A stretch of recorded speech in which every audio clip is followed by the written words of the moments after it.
Hi everybody, it's Stephen Brooke and welcome to Architectural Photography and Composition. If you're new to the channel, welcome. Please subscribe, and you've come at a good time because in this video I'm going to review my top 5 rules for architectural photography. And if you are just starting out, I think this is really going to help you.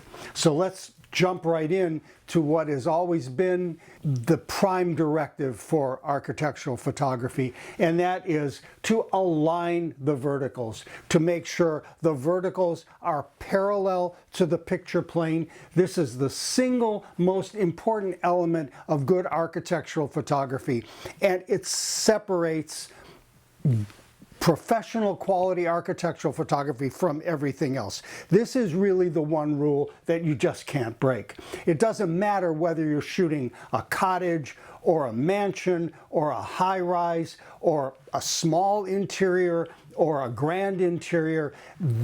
The verticals have to be parallel to the picture plane. Now, in my very first video on this YouTube channel, we talked about the most important element you need to know, and that is keeping the verticals aligned. And in that video, I show you the very simple way in Photoshop that if you have to tip your camera, how to correct the verticals. That's rule number 1.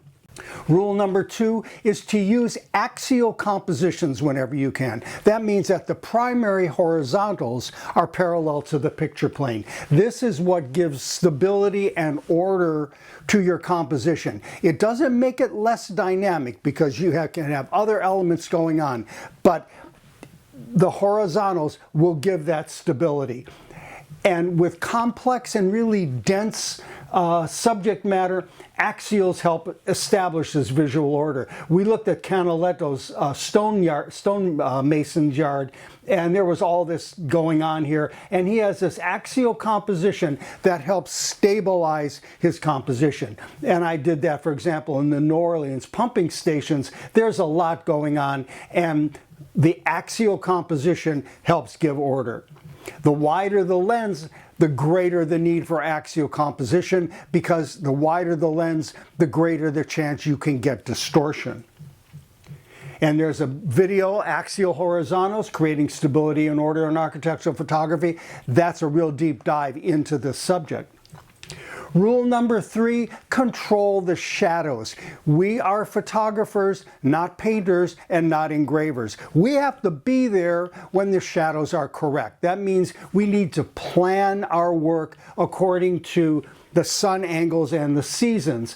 And you use shadows to create depth and rhythm and articulation in your images. Learn how the sun angles work. The most important thing is during the winter months, the sun will rise and set south of the east-west line, which means there is going to be no time during the day when the north elevation gets any sun. So if you have a key north elevation, you need to either shoot it early in the morning, late in the afternoon, or go to a night shot. Shadow control requires really precise timing. Here's a good example. This is my north elevation at 4 o'clock. A lot of people would just take that shot, but look what happens as I go all the way through. It takes me until 5:50 in the afternoon to get the shot exactly the way I want. I have light on the chimney. I have shadows that define the dormers. I have symmetrical shadows underneath the windows. I have strong light on the north elevation as opposed to this. I have shafts of light leading in. I've got nice well-defined shadows here on the railings to break up this expanse on the steps. And I have shadows in the foreground. This is unimportant information. It doesn't need to be this bright. And the shadows in the foreground help to support the overall composition. Now, I have 3 videos that talk about timing for your shots. One is architectural photography at night, and then these 2 I think are particularly important for you. Architectural photography in the summer months and in the winter months, and I discuss what the issues are with the sun angles, particularly dealing with the north elevation.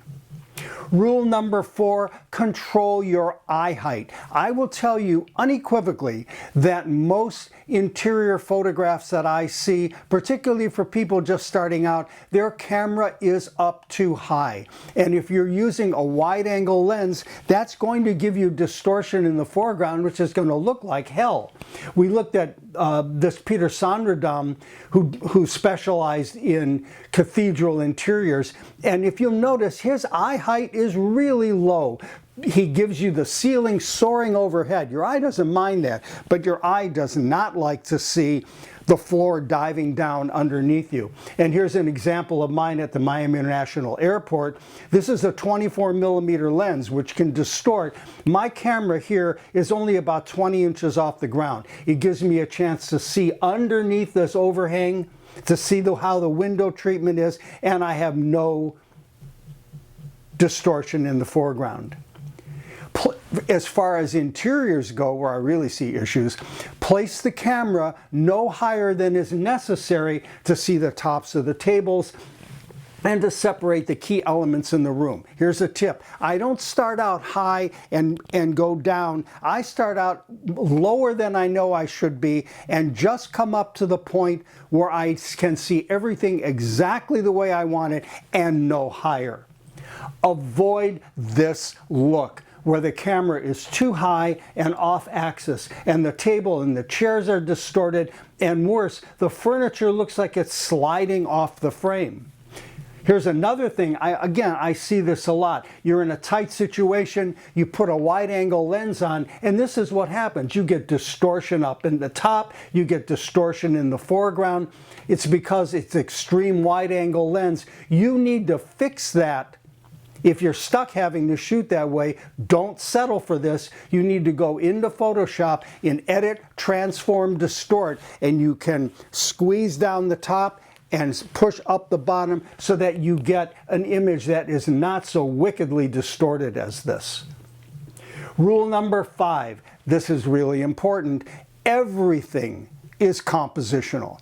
You have a chance with digital photography to fine-tune your image in a way that was simply impossible to do with film. And I encourage you to learn all of the techniques that you can to be able to do this. Strive for perfection. This is what I would have been stuck with if had I had to shoot this in film. But I got rid of all the wires. I got rid of the pole. I fixed the windows to come up with this shot. Same thing here's in Miami City Hall. If you look at all the car, but we don't like the car, but all these little pieces that are stuck on the building, look at the difference between this and this. A much cleaner shot. We looked at this when we were talking about everything is compositional. This is a shot that a lot of people would say, okay, this is fine. But let me point out all of the little pieces of foliage that need to be taken out to clean up your image, even up in this area, to make these areas more compositional. So now these forms read as part of the composition rather than just some random looking stuff with what we call tree holes. And I have a deep dive into this called Everything is Compositional, Striving for Perfection in Architectural Photography. Please have a look at that one. So let's review the 5 rules. 1, align the verticals. 2, use axial composition when possible to avoid distortion and to stabilize a very complex image. Plan ahead for very precise shadow control. Control your eye height. Don't have your camera up so high. Find out what the right height is and learn to see that to avoid distortion that you get particularly with wide angle lenses. And remember, everything is compositional, so clean up your image. Now, check out my other YouTube videos if you're new to the channel, and be sure to subscribe. Right now we have over 4 dozen videos. They're free, and I intend for them to stay free. I do videos that I think are important, and also I listen to your comments and read your emails letting me know what you think we need to cover. You can help support the site by purchasing what I think is the one book that you need to own to learn literally all aspects of architectural photography. And at $9.99, this is a real bargain to put your architectural photography in high gear. There's 360 pages, and I guarantee you every single page has something that will be of value to you. So I hope you enjoyed this recap of the 5 rules. I look forward to seeing you again soon. Thanks for watching.